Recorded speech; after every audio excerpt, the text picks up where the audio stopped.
So hello guys, तो कैसे हैं आप सब। तो यार सीज़न 1 का हम फुल रिव्यू कर चुके हैं, जिसमें हमने देखा था कि जिन वो कैसे ही बहुत ज़्यादा वीक होता है, फिर वो एक डबल डेंजर में जाता है और फिर वहाँ से उसे एक सिस्टम मिलता है और फिर वो अपनी पावर अप को कैसे कर सकता है।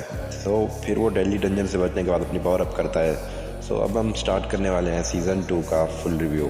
सो उसका एपिसोड 1 और 2 का हम आज रिव्यू करने वाले हैं। So let's start the video. Story start होती है, जिन्हों बिल्कुल अपनी नॉर्मल ट्रेनिंग कर रहा होता है। फिर उसे उसकी सिस्टर के स्कूल जाना होता है, जहाँ पर उसकी सिस्टर से बता दिया गया उसकी एक हंटर जो है ना, उसकी एक दोस्त हंटर बनना चाहती है, जिन्हों उसे मनाने की कोशिश करता है कि हंटर बनना उसके लिए बहुत ज़्यादा डेंजरस होगा, लेकिन वो बिल्कुल भी नहीं मानती। सो जिन्हों जो डिसाइड करता है कि वो उसे मना कर ही रहेगा, कि उसे हंटर स्किप करने पर मजबूर कर देगा।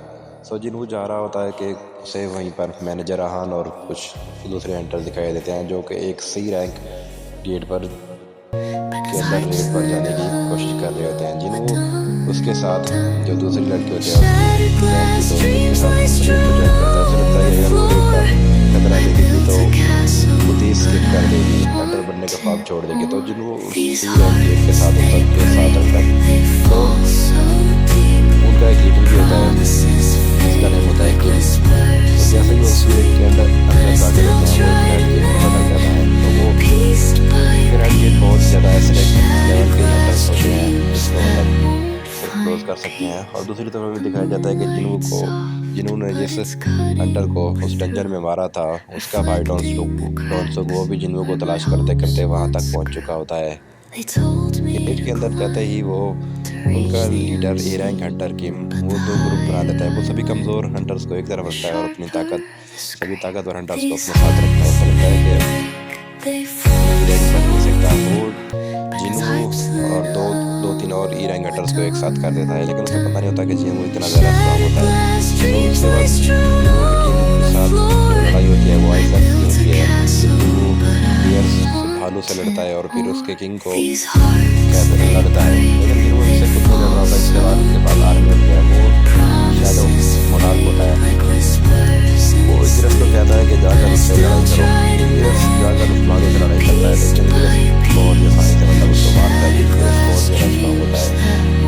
और फिर हमें दिखाया जाता है कि दूसरी तरफ जो टीम है उसकी टीम पूरी डेड हो चुकी है, उसको आईसेल्फ्स कुछ मार चुके होते हैं। और फिर उन्हें मारने के बजाय वो भागता है और फिर जिन्हों की तरफ भाग कर आता है। और यहाँ पर आके देखता है कि जिन्हों और उसकी टीम बिल्कुल सही सलामत है, उनके पास गेयर्स हैं, इक्विपमेंट हैं, हथियार हैं और वो अच्छा खाना है। तो वो बहुत ज़्यादा गुस्से में आ जाता है। वो जिन्हों पर अटैक करता है, लेकिन जिन्हों उसे आसानी से मार देता है। फिर वो आईसेल्फ आते हैं और फिर वो जिन्हों के साथ लड़ाई करना स्टार्ट करते हैं। वो उनका जो लीडर होता है आईसेल्फ होता है, तो फिर वो जिन्हों के साथ लड़ाई करता है, लेकिन जिन्हों के पास आर्मी होती है शैडो मोनार्क की। तो जिन्हों अपनी आर्मी को समन करता है इग्रेस के साथ और दूसरे के साथ। तो सभी लोग उसमें फाइट करते हैं, लेकिन वो बहुत ज़्यादा स्ट्रांग होता है। तो उसे आसानी डिफीट कर पाएगा नहीं, जिन्होंने सोच रहा होता है। तो उसका उसके साथ जल्दी होती है, लेकिन तभी वो फाइट करना स्टार्ट करते हैं। जिन्हों से भी बहुत ज़्यादा मुश्किल से नहीं हरा पा रहा होता है, वो लोग बहुत देर तक फाइट करते हैं। तभी फिर जिन्हों जो हंटर होता है कि मर चुका होता है, उसको अपनी शैडो बना लेता है वो, क्योंकि वो रैंक होता है ऑलरेडी, तो वो बहुत ज़्यादा स्ट्रॉन्ग शैडो बनती है। तो फिर वो आईसेल्फ के साथ फाइट करता रहता है। जिन्हों बहुत ज़्यादा फाइट करने के बाद फाइनली उसको डिफीट कर देता है। उस एल्फ को, जो कि आईसेल्फ होते हैं, उनको डिफीट कर देता है और फिर वो रेड गेट क्लियर कर देते हैं। जब वो बाहर होते हैं तभी हंटर एसोसिएशन बिल्कुल शॉक होती है कि एक ई रैंक हंटर और दो तीन ई रैंक हंटर कैसे लोग बनाए, जबकि ई रैंक